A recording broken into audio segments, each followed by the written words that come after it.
Okay, here is a video on Finger Rail Builder. So Finger Rail Builder can be started in one of two locations. It's under our common buttons, which these are always here or persistent, and right in the middle is Finger Rail Builder. It's also a tool, so you will find it over here. The first button in the Tools section is Finger Rail Builder. Doesn't matter which one you start. I'll go ahead and I'm going to switch back to curve, but I'm going to click it over here, which is usually where I go. And you'll notice that out on the screen is a finger rail. It's a size 7 US. You can see that here, or of course in the box right here. And to change the finger rail size, you of course can come over to here and swipe or move the slider. You can also double click in this box and type the size and hit enter and it'll switch. Okay. If you happen to not be in the US, or perhaps you're making a ring for a different region, then you can just click on the arrow and you can see the different regions that we have here. And so at any given time, you might switch over to Australia, in which case this is a size N and a half. And one thing that's interesting about this is depending on, you'll notice that we left off at size 7 US and switched over to N and a half. If I scale this up now, okay, to an R, but then switch regions back to the United States, it's now at an 8 3/4. So what Joule Beetle does is it looks at the size that was last on the screen, and when you switch regions, it switches over to the closest one to that region. So 8 3/4 is the closest to the N and a half, just so that you realize that. Now, let's say we live in Australia and we're using Joule Beetle in Australia. And so we want to go ahead and switch this to that region permanently so that when we start Joule Beetle, it'll come up in Australia rather than the US. Okay, so in the Builder section, there is a gear. And you'll notice that over here there's a gear, and in Layers there's a gear. The gear takes you to Joule Beetle Preferences, and you can get to Preferences from any one of these gears. Most often when you're in a section and you click on that gear, it'll bring you to the preferences for where you are. In this case, Builders. Now, the region setting for the Finger Rail Builder is not actually here in this section. There is a Finger Rail Builder button here which I can come back to, but let's just switch to all so that we can see all the different preferences. And so here's the list of those. Ring size region is right here, so what you would want to do is switch that over to Australia and hit save. And then when you come back into the program and start Joule Beetle, the default will be Australia. Okay, I'm going to go ahead and switch this back so you'll get to see that again. I'm going to switch it back to the United States. I'm going to go ahead and click on Preferences and go to All and switch this actually back. Okay, the other thing that I showed, okay, I'm going to go ahead and hit save there. And if we go back here, this is the hide command prompt for Finger Rail. So because so often you just go ahead and click on the finger rail, enter the size, and away you go, we suppress the command line up here. And so if you want to see the different commands, let's say maybe you're going to script a function, or you want to be able to enter things in the command line, let's go ahead and commit this finger rail.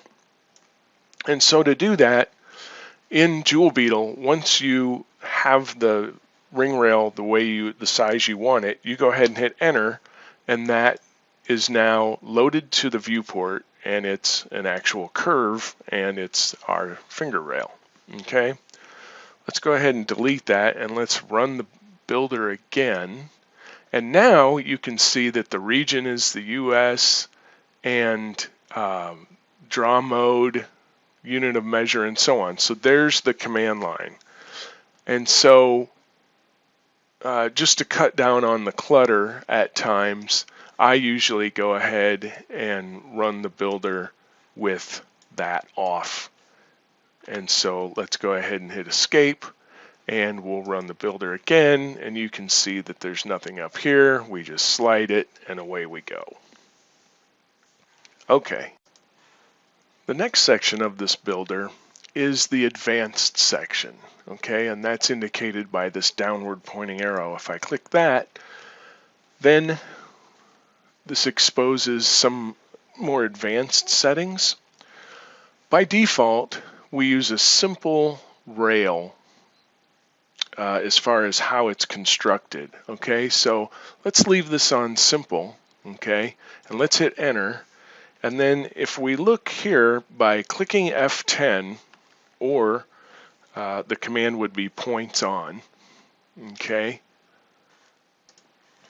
Or you could also click right up here, which is points on, so that's one of the common functions.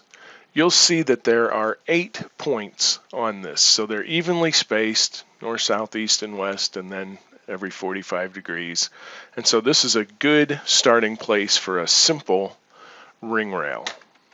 Okay, let's go ahead and delete that one and start again. If you have plans for the ring rail that maybe you're going to make a weave ring or like a sine wave or something, you could click on deformable, and then we show you the points before the ring rail is made. Here's 24. You can type any number in there that you like, okay, and then when you hit enter, it'll display those control points. And if we go ahead and hit enter on that, and then hit F10 or points on, you of course could go ahead and select every other, let's say, except for I think I missed one. So we'll go ahead and do that. There we go. And that gives you just a nice number of points if you're going to change that finger rail. Okay, some other features in here, go back to simple, are if for whatever reason you want to work in inches rather than millimeters, we can do that, okay, and you can also enter your own dimensions for what this finger rail should be. So you can come over here and say, well, my 8 3/4 is actually 18.8 according to my favorite mandrel, and you can enter that, and then you'll notice that it takes you out of whatever region you're in and displays custom. And this is just to show that you're not picking one of the presets, but you're entering in your own information. So that's just an indicator that you're kind of, off doing other things in advanced mode, okay? And then you can see that it's size custom 18.8 diameter. And this is really handy because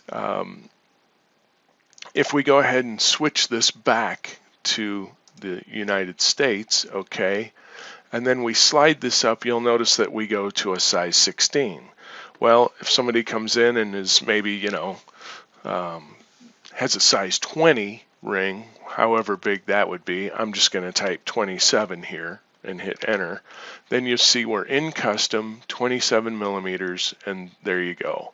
Now we can indicate, instead of diameter, we can switch this to radius, which is then 13.5, or we can go by circumference. Okay, now if you get in here and you've made a bunch of changes and don't really know what's going on, then you can click on this book icon up here, and the bottom button right here is reset.